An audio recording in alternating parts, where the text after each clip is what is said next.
जब देश की आधी आबादी को उसका पूरा अधिकार मिलेगा, तभी नया भारत सही मायनों में सशक्त बनेगा।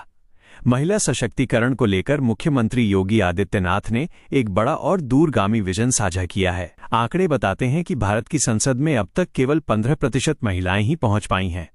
वहीं उत्तर प्रदेश विधानसभा में ये संख्या और भी कम, करीब 11 से 12% के बीच सिमटी हुई है। लेकिन क्या ये भागीदारी पर्याप्त है? मुख्यमंत्री योगी आदित्यनाथ जी का मानना है कि इस तस्वीर को बदलना अनिवार्य है।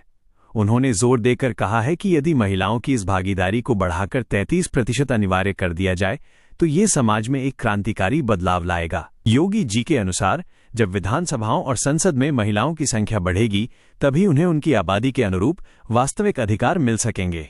इतना ही नहीं, महिलाओं से जुड़े गंभीर और महत्वपूर्ण मुद्दों पर सदन में अधिक प्रभावी और संवेदनात्मक चर्चा भी संभव हो सकेगी। आधी आबादी को पूरा सम्मान और नीति निर्धारण में बराबर की हिस्सेदारी, यही है मुख्यमंत्री योगी आदित्यनाथ का संकल्प। क्योंकि जब नारी शक्ति नेतृत्व करेगी, तभी राष्ट्र का उत्थान होगा। 2014 से लेकर के 2023 के बीच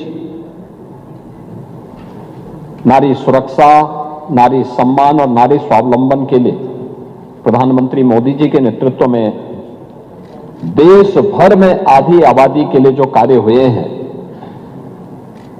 उन कार्यक्रमों की श्रृंखला के साथ कि अब वह केवल लाभार्थी परक योजनाओं से ही न जुड़े, बल्कि भारत की नीति निर्धारण में भी और कानून बनाने में भी उसकी प्रभावी भूमिका हो। कुल मिलाकर के अगर आप देखेंगे, आज भी भारत की संसद में अब तक की सबसे बड़ी संख्या 15% महिलाएं भारत की संसद में पहुंच पाई हैं। उत्तर प्रदेश विधानसभा में ये 11-12% तक ही सीमित है।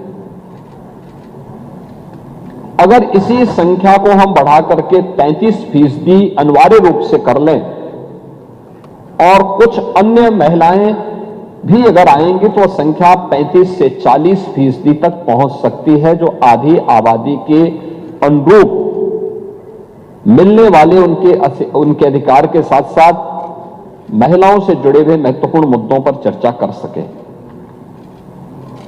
देश आभारी है जो प्रधानमंत्री मोदी जी ने पहले वेलफेयर स्कीम के माध्यम से इन सभी कार्यक्रमों को आगे बढ़ाया। महिला आरक्षण और सशक्तिकरण पर आपकी क्या राय है?